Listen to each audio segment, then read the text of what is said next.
16 से लेके 18। दूसरा कोरिन्थियों की किताब 2 Corinthians chapter 4 from verse 16 to 18। इसीलिए हम हियाव नहीं छोड़ते, गौर से सुनो, इसीलिए हम हियाव नहीं छोड़ते, यद्यपि हमारा बाहरी मनुष्यत्व नष्ट होता जाता है, तो भी हमारा भीतरी मनुष्यत्व दिन प्रतिदिन नया होता जा रहा है। बाहरी मनुष्यत्व में बीमारियां है, बाहरी मनुष्यत्व में सताव है, बाहरी मनुष्यत्व में नाना प्रकार की समस्या है, बाहरी मनुष्यत्व में नाना प्रकार के प्रॉब्लम्स है।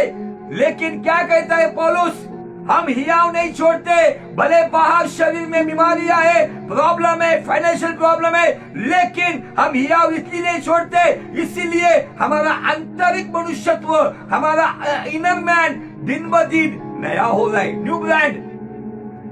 अगर शरीर उम्र के हिसाब से झुकता जाता है, लेकिन अगर हम आत्मा में चलते तो आत्मा नया और जवान होता है। आमीन। आगे बढ़ेंगे। क्योंकि हमारा पल भर का कलेश, हमारा पल भर का हल्का कलेश, ऐसा लिखा है, एक शब्द मिस किया मैंने, लेकिन वही वचन का मूल गहराई है। बाइबल कहती है क्योंकि हमारा पल भर का हल्का सा कलेश हमारे लिए बहुत ही महत्वपूर्ण और अनंत महिमा को उत्पन्न करता है। हमें यहाँ पे उपवास प्रार्थना महिमा नहीं ला रही है, यहाँ पे किसी की भविष्यवाणी महिमा नहीं ला रही है।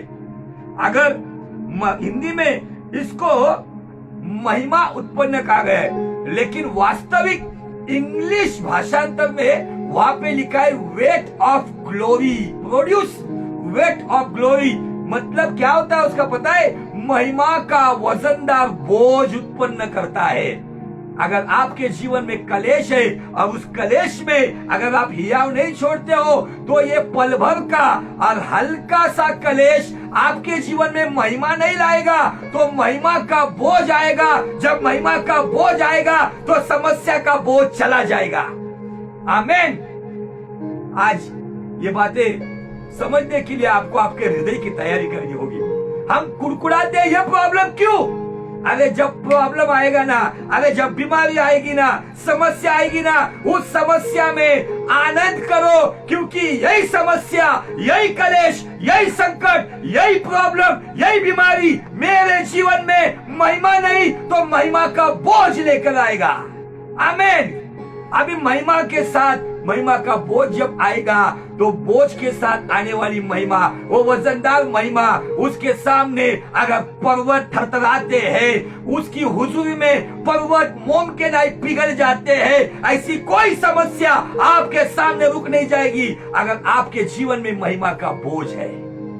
आमीन। आज हम चिंताओं के बोझ तले दबे हुए, हमारे फ्यूचर के वजह से हम दबे हुए, हमारे करियर सेट नहीं हो रहे इसलिए दबे हुए, शादी ब्याह हो रही है इसलिए प्रॉब्लम है, शादी ब्याह नहीं हो रहे उस बोझ में है, बच्चे होने के बाद बोझ में है, बच्चे ना होने के बाद बोझ में है। मुझे आपको बताना है, जिसको ये रहस्य पता है ना, कलेश का रहस्य, जो इस टॉपिक का या इस मैसेज का जो मूल अस्तित्व या जो मूल बुनियाद है, जिसको समझ में आया कि कलेश मेरे जीवन में क्यों आया है। आगे कुछ बातें और देखेंगे। आगे लिखा है, और हम तो देखी हुई वस्तुओं को नहीं परंतु अनदेखी वस्तुओं को देखते रहते हैं, क्योंकि देखी हुई वस्तु थोड़े ही दिन की है परंतु अनदेखी वस्तु सदा बनी रहती है। विजिबल एंड इनविजिबल, अदृश्य और दृश्य। मैं दृश्य वस्तु की ओर अगर देखता हूँ, दृश्य में मेरे पास बीमारी दिख रही है, दृश्य में मेरे पास फाइनेंशियल प्रॉब्लम है, दृश्य में मेरे फैमिली प्रॉब्लम है, दृश्य में मेरे बच्चों के या मेरे परिवार के प्रॉब्लम में, लेकिन मैं अगर अदृश्य शक्ति को देखता हूँ, क्योंकि बाइबल कहती है कलुसियों 1:15 में, यीशु मसीह अदृश्य परमेश्वर का प्रतिरूप है, जो दृश्य स्वरूप में आया था, जो उठा लिया गया, अभी आत्मा में अदृश्य है। अगर मैं अदृश्य की ओर देखता हूँ तो वो अदृश्य शक्ति मेरे जीवन में दृश्य परिणाम लाकर समस्याओं को दूर कर देती है। आमीन। आज हम समस्या को, दृश्य बातों को हम देखते हैं, लेकिन यहाँ पे क्या कहता है, दृश्य को हम अनदेखा करते हैं और अदृश्य को हम देखते हैं, क्योंकि दृश्य बात खत्म हो जाएगी, लेकिन अदृश्य बात, अंधी की वस्तु सदा बनी रहती है। जो टिकाऊ है उस पर अपना ध्यान लगाओ, जो बिकाऊ या खत्म होने वाली है वहां से अपना ध्यान निकाल दो। बहुत सारे लोगों को ऐसा लगता है कि ये कुछ बहुत ही बुद्धि ज्ञानी लोगों ने सोशल मीडिया के माध्यम से कुछ ऐसे प्रचार किए जो अपने आप को बहुत बड़ा ज्ञानी समझते हैं कि जो पास्टर लोग मरे वो उनके पापों की वजह से मरे। बिल्कुल झूठ बात है ये। कुछ लोगों ने कहा पेंडेमिक पास्टर को छू नहीं सकती, पेंडेमिक विश्वासी को छू नहीं सकती। पूरी तरह से झूठी बात है ये। मौत के भय के वजह से बहुत सारे लोग तितर बितर हो गए।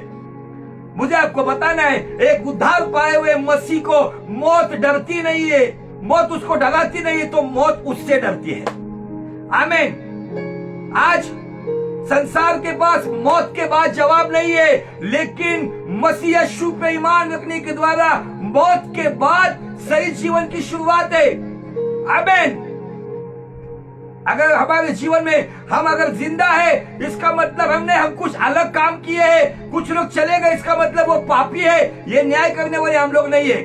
मैं मृत्यु के बारे में 4 सत्य बताना चाहता हूँ। ये 4 सत्य में हमेशा कब्रिस्तान में जब मैं मिट्टी को मिट्टी जब देता हूँ, जब फ्यूनरल सर्विस करता हूँ, तो ये 4 सत्य में बताता हूँ। मृत्यु का सत्य नंबर 1, मृत्यु का कोई धर्म नहीं है। मृत्यु सर्वधर्म समभाव है। सभी धर्म में किसी जैन को अलग मृत्यु, बुद्धिस्ट को अलग मृत्यु, ईसाई को अलग मृत्यु, ऐसा नहीं। मृत्यु सर्वधर्म समभाव है। सत्य नंबर 2, मृत्यु की कोई उम्र नहीं है, कोई आयु नहीं है। एक दिन का जन्मा हुआ बच्चा, 1 साल का बच्चा, 10 साल का छोटा बच्चा, 20 साल का जवान हो, 30 साल का मैच्योर्ड हो, 40 साल का घर गृहस्थी चलाने वाला हो, 50 साल के आगे का बुजुर्ग हो, मृत्यु की कोई उम्र नहीं है।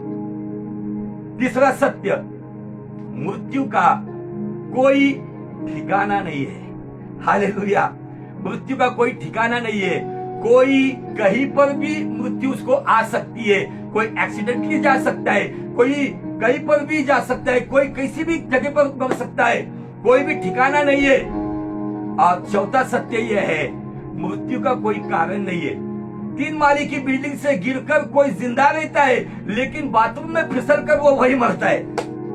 इसीलिए मृत्यु का डर उन्हें लगता है जिन्हें उद्धार का अनुभव नहीं है, जिन्हें मृत्यु का उन्हें लगता है, जिनको मौत के बाद अनंत जीवन केवल वो सुन रहे, लेकिन उन्हें विश्वास नहीं है। मुझे आपको बताना है, मौत से एक सच्चा विश्वासी डर ही नहीं सकता। उल्टा जब स्तिफनुस ने देखा कि उसका समय आ गया, तो वो आनंदित हुआ। अब मुझे आपको बताना है कि आज इन दिनों में आपको उस लेवल पे आना है, ना जीवन, ना मृत्यु, ना स्वर्गदूत, ना शैतान, कोई भी बात मुझे परमेश्वर के प्रेम से अलग नहीं कर सकती। ना मेरी मृत्यु, ना मेरे आप्तजनों की मृत्यु, ना दोस्त यारी की मृत्यु मुझे विश्वास से दूर नहीं करेगी। जब स्तिफनुस मर गया ना, तो फिलिप्पुस यरूशलेम में शोक करते नहीं बैठा। बाइबल कहती है जब स्तिफनुस मर गया, उसको दफनाने के बाद फिलिप्पुस शमरोन में गया और एक बड़ा रिवाइवल लेके आया। मौत उसको रोक नहीं पाई। फिलिप्पुस का एक जिगरी दोस्त था स्तिफनुस, लेकिन उसकी मौत पर उसने एक दिन शोक किया, उसको मिट्टी दी और शामरोन में गया और एक बड़ा रिवाइवल, एक बड़ी बेदारी लेकर आया। क्योंकि उसको पता है कि मेरा दोस्त परमेश्वर के राज्य में है, जिसकी बड़ी बादशाहत है। उस परमेश्वर ने बड़े जय जयकार के साथ उसका स्वागत किया है। आपके नॉर्थ में, पंजाब और उस जगह पर मैंने एक गीत हमेशा सुना, मुझे बहुत अच्छा लगता है। क्या है गीत पता है? वो जो फिलिपियों का पहला अध्याय वचन 21 में लिखा है, जीना मेरे लिए मसीह है और मरना मेरे लिए उत्तम लाभ है। उसमें एक लाइन बहुत मुझे हमेशा छूती है और वो लाइन मुझे बताती है कि यीशु मसीह ने हमें स्पष्ट रीति से कहा है, कल के दिन की आशा मत रखो। अगर दिन दिखाया तो धन्यवाद प्रभु, अगर आंखें खुली नहीं तो डायरेक्ट उसके राज्य में। बहुत अच्छी लाइन है, मैं आपको लिए गुनगुना चाहता हूं। जिंदा रहूंगा दुनिया में जब तक शैतान से लड़ता रहूंगा, तन से गर मैं मर भी गया तो यीशु में फिर जी उठूंगा,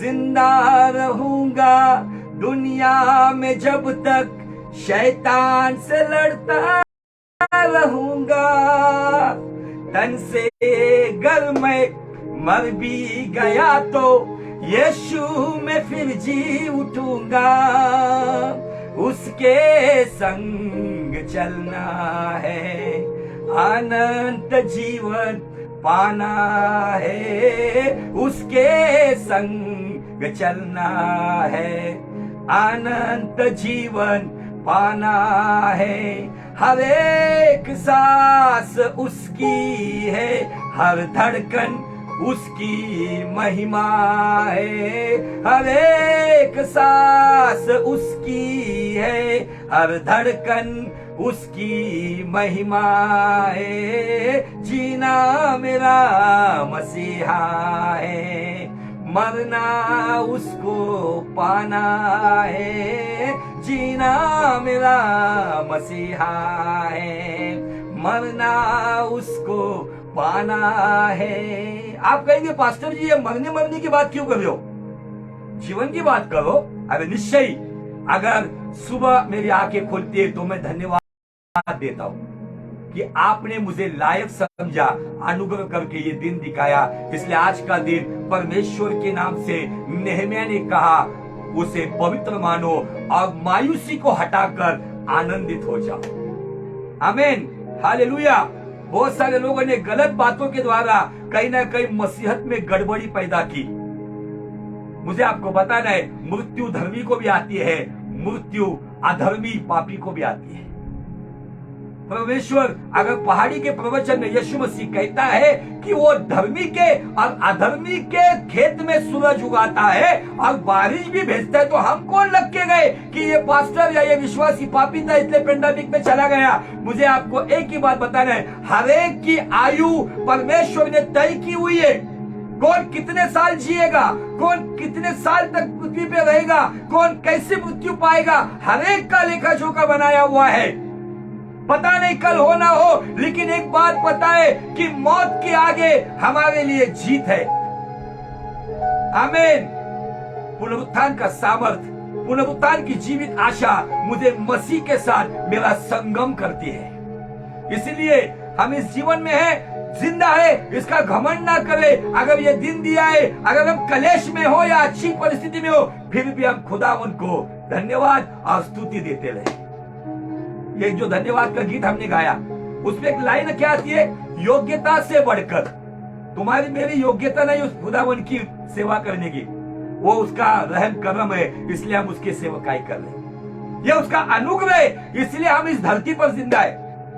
ये अप्रैल महीने के पेंडेमिक में मैंने इन हाथों से तकरीबन 35 लोगों को दफनाया है।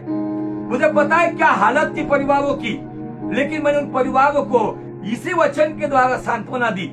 मैंने एक ही दिन में एक 60 साल की माँ और 30 साल का बेटा, एक ही दिन में उनका फ्यूनरल किया। मेरे चर्च का कोई नहीं था उस पेंडेमिक के समय में, कोई नहीं आ रहा था मौत को वहां पे दफनाने के लिए बॉडीज को। हम 3 लोग थे, डबल पीपी किट पहनकर, डबल मास्क पहनकर, हैंड ग्लोव पहनकर, विंडशील्ड लगाकर हम लोग फ्यूनरल को सर्विस करते थे। लेकिन हालात बिगड़े हुए थे। मैं वो दिन भूल नहीं पाऊंगा जब मैंने एक दिन में 7 लोगों को दफनाया था। अब इन परिस्थितियों में बहुत सारे लोग डर के मारे थे। डर उनको लगेगा ये पेंडेमिक और कितना भी बड़ी तादाद में क्यों ना आए, मुझे कोई पेंडेमिक परमेश्वर के राज्य में जाने से रोकेगा नहीं। मैं जिंदा हूं, उसका अनुग्रह है। आमीन। आज इन बातों को अजीजों हमें समझना होगा। आज हम लोग केवल हमारा जो फोकस है ना, दुष्ट ने क्या किया है, हम जो पहले ऊपर देखते थे ना, इस पेंडेमिक ने हमारा कैमरा नीचे लाया है। हम नीचे ही देख रहे हैं। अभी हमें अभी अपनी नजर उठाकर देखना होगा। दाऊद कहता है कि मैं अपनी दृष्टि पर्वतों की ओर लगाता हूँ, लेकिन आगे कहता हूँ आकाश और पृथ्वी का रचयिता, मतलब पर्वतों से भी ऊपर वो नजर लगाता है और कहता है मेरी सहायता वहां से आती है। हमारे सोच को बदलना होगा। हमारी परिस्थितियों में हमारे फैमिली प्रॉब्लम है, नो प्रॉब्लम, लेकिन मुझे इन बातों में आपको बताने की, क्या इन परिस्थितियों में आपको परिस्थितियों ने तोड़ दिया है? क्या पौलुस के नहीं? आपने उस वचन को गौर से सुना क्या? क्या कहता है दूसरा कोरिन्थियों उसका 4 अध्याय वचन 16, ये रहस्य वाला वचन है। देखो बाइबल यहाँ पे कहती है 17 वचन, हमारा, क्योंकि हमारा पल भर का समझते हो आप? टेंटेटिवली क्षण भर का, और आगे दिया है हल्का, एकदम हल्का, लाइट वेट। अब सवाल ये उठता है, मैं आपको सवाल पूछना चाहता हूं, जितने 13-14 लोग देख रहे हैं ना, मैं कुछ वचन आगे पढ़ूंगा और उस वचन को पढ़ने के बाद मैं आपको सवाल करूंगा। और ये जो वचन का जो शुरुआत दिया है, हमारा पल भर का और हल्का सा कलेश, अभी मैं इसी दूसरा कोरिन्थियों का 11 अध्याय और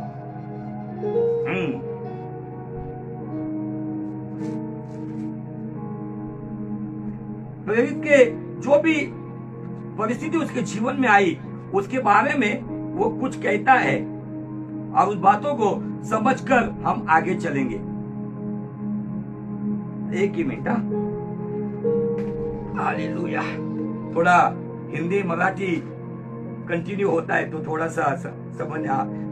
दूसरा कोरिन्थियों 11 अध्याय और वचन 23 के लेके आगे, अगर कोई टाइप कर सकता है तो आप इस पोस्ट पर टाइप कर सकते हो।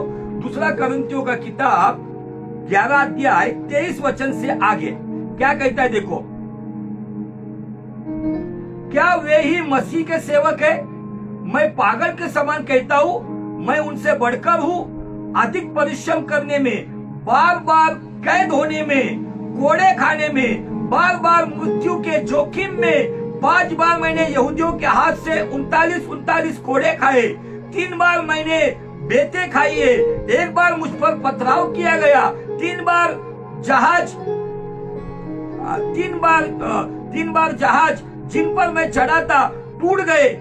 1 रात दिन मैंने समुद्र में काटा। मैं बार बार यात्रा में, नदियों की जोखिम में, डाकियों के जोखिम में, अपने जाति वालों से जोखिम में, अन्य जातियों के जोखिम में, नगरों के जोखिम में, जंगल के जोखिम में, समुद्र के जोखिम में, झूठे भाइयों के बीच के जोखिम में रहा। परिश्रम, कष्ट और बार बार जागते रहने, भूख प्यास, बार बार उपवास करने में, जाड़े में उगाड़े में रहने से और अन्य बातों को छोड़कर जिसका वर्णन नहीं करता, सब कलीसियाओं की चिंता प्रतिदिन मुझे दबाती है। किसकी निर्बलता से मैं निर्बल नहीं होता हूँ, किसके ठोकर खाने से मेरा जी नहीं दुखता। अभी मेरा सवाल ये, जो भी आप देख रहे हो, इन कलेश के बारे में लिखा गया है, इसमें से कौन सा कलेश हल्का है और पल भर का है क्या कोई एक कलेश उसमें का? समुद्र में 1 दिन 1 रात काटने वाला, 3 बार जहाज टूटा, कई बार कैद कर दी गई, जेल में गुजारना पड़ा। 39 बार उसे 5 बार यहूदियों से मार मिली। डाकुओं से जोखिम, नदियों की जोखिम, खाने को नहीं, पीने को नहीं, जाड़े में उघाड़ में रहता था, नंगे बदन में रहता था।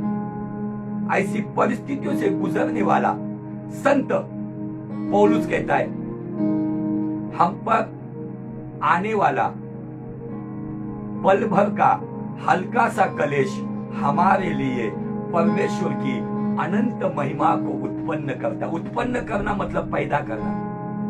जब एक माँ बच्चे को पैदा करती है ना, तो उस माँ को पता है कि उस बच्चे को पैदा करते वक्त कैसी वो जच्चा की पीड़ा से गुजरना पड़ता है। स्त्री का एक नया जन्म होता है। अगर कुछ उत्पन्न होता है ना, तो वो सुखदायक नहीं होता है, निश्चय दर्दनाक होता है। लेकिन जब उत्पन्न होने वाली बात को देखते हैं ना वो माँ, तब उसे आनंद होता है, वो अपने सारे दर्द को भूल जाती है। उस माँ को वो दर्द से गुजरना पड़ता है, लेकिन जब बच्चे की किलकार, बच्चे की आवाज कानों में पड़ती है, वो अपने दर्द को भूलती है। जब हमारे जीवन में ये कलेश आता है, उस कलेश को उसकी औकात बताओ।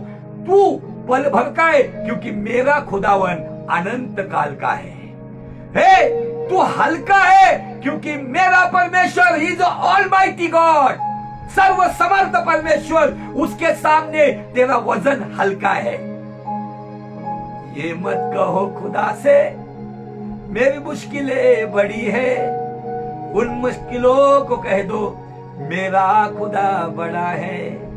क्या मुश्किलों को हम बड़ा बना रहे, बीमारियों को बड़ा बना रहे, किसी के बारे में आने वाली वार्ता को बड़ा बना रहे? मेरा सवाल है, पौलुस के ये कलेश, तकरीबन 17 कलेश दिखते इसमें, क्या उन कलेश में से एक भी कलेश मुझे बताओ हल्का है? एक भी कलेश बताओ कि या वो पल भर का है? हर एक कलेश दर्दनाक। उसे आपको पता है, जब उसने लूसरा में एक लंगड़े को चलाया, तब अंतुकिया से और पिरगम से कुछ यहूदियों ने आकर पौलुस को पथराव किया और वो मरा बोलकर उसको घसीट कर गांव के बाहर फेंक दिया गया। मौत का अनुभव लेने वाला, कितने बार पथराव किया गया, कितने बार कोड़ों की मार, कितने बार जेल, जहाज 3 बार टूट गया, समंदर में कितनी रातें गुजारनी पड़ी, ना खाना ना पानी, ना सर्दी में जाड़े में उघाड़े शरीर से रहता था। और वो कहता है हम पर, क्योंकि हम पर आने वाला पल भर का और हल्का सा कलेश हमारे लिए परमेश्वर की अनंत महिमा को उत्पन्न करता है। हमारे इंग्लिश बाइबल का एग्जैक्ट भाषांतर है, हमारे लिए परमेश्वर की महिमा का बोझ उत्पन्न करता है। निश्चय महिमा आएगी तो आप अन्य भाषाओं में, वरदानों में भरोगे, लेकिन महिमा का बोझ आएगा ना तो बंधन जड़ से टूट जाएंगे। आमीन। क्या चाहिए आपको? महिमा लेने का समय, जो शुरुआत का जो दूध हम, जो बच्चा अपनी माँ की छाती से मुसु मुसु पीता है, ये शुरुआत का समय खत्म हुआ। अभी ये दुआ मत करो कि खुदावन कलेश आने मत दे, अभी ये दुआ करो कलेश आने दे, उन कलेश में बने रहने के लिए और अनंत महिमा को प्राप्त करने के लिए कलेश आने दे। हम डरेंगे नहीं, क्योंकि हमें यकीन है कलेश में हमारा खुदावन हमारे साथ है। दाऊद ने एक बेहतरीन बात हमको सिखाई है, battle belongs to God and victory belongs to us. जंग खुदावन की है और फतेह हमारी है। तूफानों में साथ है, मैदानों में साथ है, जंग खुद की वो खुद ही लड़े, निशानों में साथ है। ना छोड़ेगा ना छोड़ेगा ना छोड़ेगा ना छोड़ेगा, अकेला कभी ना छोड़ेगा, कभी नहीं कभी नहीं कभी नहीं कभी नहीं छोड़ेगा। ऐसा कोई कलेश जो आपने उसको भारी बनाया है, ऐसा कोई कलेश आपने उसको पल भर के कलेश को उसको दीर्घ समय का बनाया, अधिक समय का बनाया। क्यों? क्योंकि हमने उसे महत्व दिया है। पौलुस के जीवन में कलेश के ऊपर कलेश आते जा रहा था और एक साइड से वो महिमा से महिमा में जा रहा था। वाओ! मुझे जब फर्स्ट टाइम ये रेवलेशन मिला तब मैंने बहुत आनंद किया। अभी सवाल यह उठता है, कलेश किसके जीवन में है? कलेश धर्मी के जीवन में भी है और कलेश अधर्मी के जीवन में भी है। आइए, अधर्मी के जीवन में कलेश क्यों है, उसके लिए नीति वचन 13:13 प्रोवर्ब्स 13:13 क्या कहता है? पढ़ो, नीति वचन 13:13, जो वचन को तुच्छ जानता है वो नष्ट हो जाता है। ये अधर्मी जो वचन को तुच्छ जानता है, जो खुदा की बातों को तुच्छ जानता है, निश्चय वो अपने जीवन में नष्ट होगा। अभी धर्मी के जीवन में कलेश क्यों है? उसके लिए भजन संहिता उसका अध्याय 34 साम्स 34 एंड वर्स 19 क्या कहता है? देखो, धर्मी पर बहुत सी विपत्तियां पड़ती है तो भी यहोवा उसको उन सब से मुक्त करता है। आमीन। धर्मी पर भी विपत्ति आती है, अधर्मी पर भी विपत्ति आती है। धर्मी के खेत में भी सूरज उगता है, अधर्मी के खेत में भी सूरज उगता है। लेकिन जब अधर्मी के जीवन में कलेश आता है ना, तो परमेश्वर उसे एक चांस देता है, एक मौका देता है, ताकि वो पश्चाताप करे, अपने मन को फिराकर खुदा की ओर मुड़े। अगर वो नहीं मुड़ता है तो विनाश पक्का है। धर्मी के जीवन में कलेश क्यों आता है? तो उसका जवाब 2 कोरिन्थियों 4:17 में, धर्मी के जीवन में जब कलेश आता है ना, तो उस कलेश को वो हल्का और पल भर का समझता है। जब वो कलेश आता है ना, तब धर्मी आनंद करता है, क्योंकि उसको पता है इस कलेश के पीछे मेरे परमेश्वर की अनंत महिमा का बोझ मेरे जीवन में मुझे एक जयवंत जीवन देने वाला है, मेरे जीवन में गवाही को लेकर आने वाला है। धर्मी विपत्तियों से ना डरता है, धर्मी कलेश में ना कुड़कुड़ाता है, धर्मी संकट में ना भागता है, यहोवा धर्मी बने रहता है, क्योंकि उसको पता है धर्मी पर विपत्तियां पड़ती है, परंतु यहोवा उसे मुक्त करता है। क्यों आता है धर्मी के जीवन में कलेश? उसका स्पिरिचुअल प्रमोशन लेकर आता है। अधर्मी के जीवन में कलेश क्यों आता है? जहां से उसने खुदावन के साथ रिश्ता तोड़ा है, वो याद करे कि वो कहां से गिरा, अपने मन को फिराकर खुदा के साथ जो रिश्ता टूटा है उसके साथ वो रिश्ता जोड़ने के लिए कलेश आता है। और अधर्मी के जीवन में वो कलेश उसको खुदा के साथ जोड़ता है, लेकिन धर्मी के जीवन में आया हुआ कलेश वो खुदा के साथ और गहरा रिश्ता बनाकर उसका आत्मिक प्रमोशन लेकर आता है। तो जो धर्मी जीवन जी रहे, खुदा की मर्जी से जी रहे, खुदा की इच्छा पर अपना जीवन बिता रहे, आपके जीवन में आने वाला कलेश, फिर वो फैमिली के जीवन में हो, आपके फाइनेंस में हो, आपकी नौकरी में हो, आपकी सेवकाई में हो, आपके बच्चों में हो, ये कलेश आपको नष्ट नहीं करेगा। ये कलेश आपके लिए खुदावन की ओर से अनंत महिमा को लेकर आएगा। हालेलुया। लेकिन जो आज वचन सुनने के बावजूद, खुदावन की पहचान होने के बावजूद, परमेश्वर पवित्र है ये पता होने के बावजूद, जो अपनी चाल व्यभिचार की राह पर, जो मक्कारी की राह पर, जो धोखाधड़ी की राह पर, गलत गंदी आदतों की राह पर है, उनके जीवन में जो कलेश आया है वो इसलिए आया है कि वो पश्चाताप करे और अपने खुदावन के साथ फिर से जुड़ जाए। आमीन, हालेलुया। हर एक को पता है क्या मैं सच में खुदा से ईमानदार या वफादार हूं। मेरा वचन बहुत लंबा चलने वाला वचन नहीं है। मराठी में ये एपिसोड महाराष्ट्र में लगभग 38 एपिसोड में चला। 38 एपिसोड मतलब मैं आपको बताना चाहता हूं, अगर सप्ताह में एक टाइम है तो आप ही हिसाब करो कि कितना समय चला। बहुत गहराई की बातें हैं। ये मैंने केवल आपको ग्राउंड लेवल बताया है कलेश का। इसकी गहराई समझने के लिए समय चाहिए, लेकिन आप समझ जाओ। उड़ाऊ पुत्र परमेश्वर को क्या बताना है उसके जीवन से, जो अपने पिता को जानता नहीं, पिता के खिलाफ गया। बाइबल कहता है सारा धन उसने उड़ा दिया, अकाल में गिर गया। जो बड़ी बड़ी रोटियां तोड़ने वाला, सुअर का खाना भी नसीब नहीं था उसके। समय आया, उसकी आंखें खुल गई, वो होश में आया। वो मन फिरा के कहता है कि हे स्वर्गीय पिता, मैंने तेरे खिलाफ और मेरे बाप के खिलाफ पाप किया है, मैं बेटा कहने का लायक नहीं है। लेकिन वो बाप ने उस सच्चे पश्चाताप को, उस सच्चे मन फिराने को, उस रिपेंटेंस को ग्रहण किया और दौड़ के जाके उसको गले लगाया, उसको चूमा और उसको फिर से नया जीवन दिया। बाप से टूटा हुआ रिश्ता फिर से जुड़ गया, क्योंकि वो अधर्मी की चाल चल रहा था, लेकिन उसके जीवन में अकाल का कलेश उसको पिता के पास लेकर आया। आमीन, हालेलुया। खुदा चाहता है कि आप बदले। किसी को ये बताने की जरूरत नहीं है क्यों मरा। मैंने बहुत मौतें देखी है इस पैंडेमिक में, लेकिन कोई मौत ने मुझे डराए नहीं, या कोई बात मुझे ऐसी लगी नहीं कि इस वायरस में जाके मैं काम कर रहा हूं, क्या मेरे परिवार को ये वायरस लगेगा। वायरस हमारा प्रॉब्लम नहीं है, परमेश्वर का भय होना चाहिए। आज लोग वायरस से और मौत के डर से जीवन जी रहे, लेकिन धन्य वे लोग, बाइबल कहती है यहोवा का भय आयु को बढ़ाता है। जिसके अंदर यहोवा का भय है, जिसके अंदर परमेश्वर का डर है, उसकी आयु बढ़ती है। परमेश्वर का भय जीवन प्राप्त करने का मार्ग है।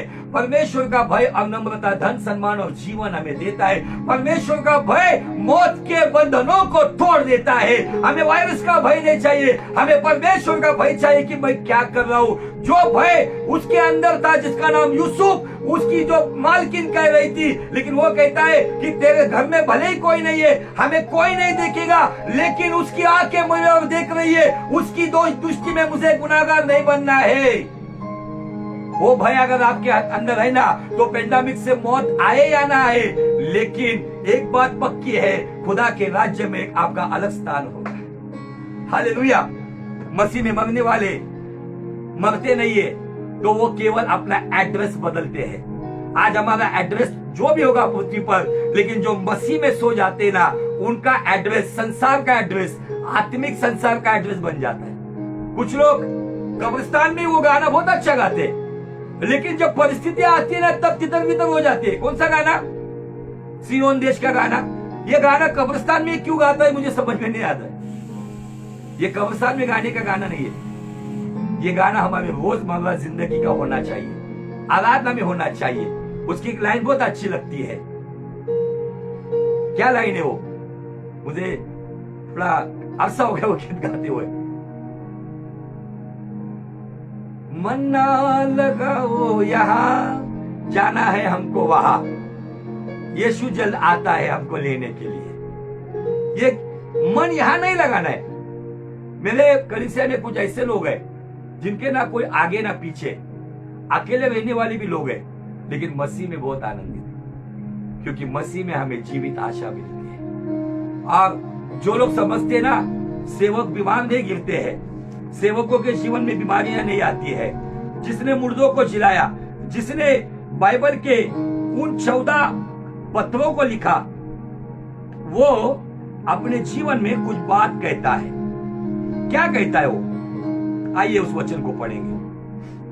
गलतियों का 4 अध्याय और वचन 13। देखो क्या कहता है पौलुस। 12 से पढ़। हे भाइयों, मैं तुमसे विनती करता हूं कि तुम मेरे समान हो जाओ, क्योंकि मैं भी तुम्हारे समान हो गया हूं। तुमने मेरा कुछ बिगाड़ा नहीं, पर तुम जानते हो कि पहले मैंने शरीर की निर्बलता के कारण, एक्चुअली शरीर की बीमारी, ये शब्द आना चाहिए वहां पे। इंग्लिश में बीमारी का वर्णन क्या है? निर्बलता के कारण तुम्हें सुसमाचार सुनाया, और तुमने मेरी शारीरिक दशा को, जो तुम्हारी परीक्षा का कारण थी, तुच्छ न जाना, न उससे घृणा की, और परमेश्वर के दूत वरन स्वयं मसीह के समान मुझे ग्रहण किया। जो थियोलॉजी पढ़ते हैं वो बता सकेंगे कि पौलुस गलातियों की कलीसिया में जाकर बीमार पड़ गया था, और जो गलातियों की कलीसिया है, उन्होंने पौलुस की सेवा की, उसकी ट्रीटमेंट की, दवा दारू किया उसको, और पौलुस वहां पे चंगा हो गया। ये गलतिया मतलब टर्की, तुर्कस्तान, वहां पे वो बीमार पड़ा। कौन? जिसने मरे हुए यूसुफ को जिंदा किया। कौन? जिसके शरीर पे अंगूठे घुमाकर लोग चंगे हो जाते थे। कौन? जिसने हजारों कलीसिया को स्थापित किया, लेकिन वो बीमार है, ये बाइबल कहती है। ये मत, आज ये जो बालिश विचार के लोग हैं ना, कि मसीहत में बीमारी आएगी, बीमारी का कलेश जो हल्का और पल भर का है, उसके बाद परमेश्वर उसकी अनंत महिमा का बोझ लेकर आएगा, जिसके द्वारा मैं उसकी गवाही का कारण बनूंगा। क्योंकि हम दिखने वाली वस्तु पर अपना ध्यान नहीं लगाते, तो अंधी की बातों पर लगाते कि दिखने वाली वस्तु पल भर की है, लेकिन अदृश्य वस्तु अनंत समय की है। थिस्सलुनीके की कलीसिया को पौलुस एक बहुत अच्छी बात कहता है। मैं उस बात को बताकर, मेरा समय खत्म हुआ है, उस बात को बताकर मैं रुक जाऊंगा। क्या कहता है थिस्सलुनीके की कलीसिया को? आइए हम पढ़ेंगे उसे। Thank you Lord Jesus. पहला थिस्सलुनीके और वचन 6 से लेके आगे देखो, सुनो। कलेश का एक अच्छा उदाहरण यहाँ पे दिखता है। कलेश के आने के पीछे का और एक कारण है यहाँ पे। देखो, तुम बड़े कलेश में, मैं एकदम पॉइंट का वचन पढ़ रहा हूं। 1 थिस्सलुनीके पहला अध्याय वचन 6। तुम बड़े कलेश में पवित्र आत्मा के आनंद के साथ वचन को मानकर, वचन कब मान रहे पता है? वो बड़े कलेश में पवित्र आत्मा का आनंद के साथ उन्होंने वचन को माना, अब आगे दिया है, और प्रभु की सी चाल चलने लगे। 7 वचन गौर से सुनो। यहाँ तक कि मकिदुनिया और अखाया के सब विश्वासियों के लिए तुम आदर्श बने। बहुत लंबा संदेश है, लेकिन मैं रुक रहा हूं यहाँ पे। मेरे जीवन के अंदर मैं वचन को प्रचार करता हूं ना, जब इन बातों को मैं देखता हूं ना, मेरे अंदर से एक आग जलती है। यह है पवित्र आत्मा का बपतिस्मा, पवित्र आत्मा का अग्नि का बपतिस्मा। अग्नि जलाने का, रोशनी देने का काम करती है। केवल अन्य भाषा बोलना मतलब अग्नि नहीं है। अगर मेरे अंदर से गलत बात जलती नहीं है और मेरे अंदर से किसी के लिए उजाला मिलता नहीं है, तो मैंने आत्मा का बपतिस्मा पाया ही नहीं। यहाँ पे कलेश का एक उत्तम उदाहरण है कि आदर्श बनो। हाँ, वाह, कलेश क्यों आता है? लोगों के सामने आपकी पर्सनैलिटी बन जाए। सताव क्यों आता है? लोगों के सामने आप आदर्श बन जाओ। क्या हम इन परिस्थितियों में भी हमारे यीशु को कहते हैं, कुछ मिले या ना मिले, लेकिन प्रभु की स्तुति हो। क्या कुछ मिल रहा है इसलिए स्तुति कर रहे हो? तो ये विश्वास स्वार्थ से भरा हुआ है। वाह, मैं विश्वास करता हूं निश्चित आप लोगों में से बहुत सारों को कुछ जवाब मिला होगा, क्योंकि ये बहुत लंबा चलने वाला टॉपिक है। मैंने बताया आपको 38 एपिसोड में चला था। मैंने उसका केवल आपको केवल ग्राउंड लेवल बताया है। आप कैसे उसको ग्रहण करते आपके ऊपर है। कलेश आने के पीछे अपने आप को जांचो, क्या मैं खुदा के खिलाफ चल रहा हूं? कोई बात नहीं, उड़ाओ पुत्र के नहीं कहो, पिता मैंने स्वर्ग के खिलाफ और तेरे खिलाफ पाप किया है, मुझ पापी पर दया कर। वो पिता गले लगाएगा, चूमेगा और फिर से वो नया चौला पहनाकर, अंगूठी पहनाकर, पैरों में नए जूते पहनाकर आपके लिए एक बड़ी दावत देगा। क्योंकि बाइबल कहती है वो 99 भेड़ को छोड़कर एक भेड़ को ढूंढने गया था। आमीन, हालेलुया। कभी मत बोलो किसी के बारे में मौत, तो मैं कहता हूं ना, आज का दिन दिखाए पता नहीं कल का दिन, मैं हमेशा कहता हूं, लेकिन मुझे एक पता है कल हो ना हो, लेकिन हम मसीह के साथ जरूर होंगे अगर उसकी इच्छा से चलते हैं। आमीन। ये बातों में अपना समय नहीं बीतना चाहिए। कलेश आया है, फाइनेंशियल कलेश आया है, क्यों आया है? क्या मैंने प्रभु को देने में कहीं पे मैंने चोरी चकारी की है? क्या बीमारी आई? क्या मैंने मेरी जुबान से कुछ कहा है किसी को? मैंने किसी को दुखाया? क्योंकि बाइबल कहती है याकूब की पत्री में 5वें अध्याय में, एक दूसरे के पास अपने गुनाहों को कबूल करो ताकि आप चंगे हो जाओ। क्या मैंने किसी को दुखाया है इसलिए मैं बीमार हूं? बहुत सारे लोगों के बीपी प्रॉब्लम क्या है पता है? आज कड़वाहट के वजह से बीपी प्रॉब्लम से। इन दिनों में हमें समझना होगा, क्या मेरे जीवन का कलेश मेरे धर्मी जीवन से आया है? थैंक यू लॉर्ड जीसस, मेरा प्रमोशन आ रहा है। अगर मेरे जीवन का कलेश मेरी गलती और पाप की राह पे चलने से आया है, forgive me Lord, have mercy upon मी, मुझे क्षमा कर, मुझे तेरी राह पे चला। दो ही तरीके, एकदम सिंपल। मैं कोई बड़ा डीप रेवलेशन लेकर नहीं आया हूं, मैंने सिंपल वे में आपके सवालों का जवाब लाया है। पवित्र आत्मा ने आपके सवालों का जवाब दिया है। जिस दिन मुझे ये वचन मिला, मेरे जीवन में मैं सेवकाई कर रहा था। कब मिला मुझे ये वचन? जब मैं हैदराबाद में सेवकाई कर रहा था और जब मैं प्रचार कर रहा था, तो प्रचार के दौरान एक पैरालाइज व्यक्ति, लकवा मारा हुआ व्यक्ति, पूरी तरह से उसको स्ट्रेचर पे लाया था। वचन सुनते वक्त वो दौड़ने लगा। मैं बहुत खुश हुआ, वाओ व्हाट अ मिरेकल। लेकिन जैसे वो मिरेकल हुआ, सभा खत्म हुई, मैंने फोन उठाया बीवी को फोन करने के लिए। वहां से बीवी का फोन आया, सुनो अपना छोटा लड़का जोएल, उसे डेंगू मलेरिया हुआ है, डॉक्टर बहुत नेगेटिव बोल रहे और उसकी परिस्थिति, उसके हालात खराब है, उसको एडमिट किया हुआ है अस्पताल में। एक साइड में इतना बड़ा चमत्कार और दूसरी साइड में ये बात।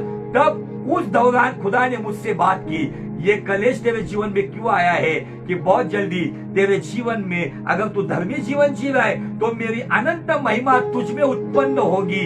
अगर तू अधर्मी जीवन जी रहा है तो पश्चाताप कर और मेरे राह पे आ जा। कुछ लोग कहते हैं पास्टर के इतनी सेवा करते, उनके घर में ऐसा क्यों? वो भी इंसान है।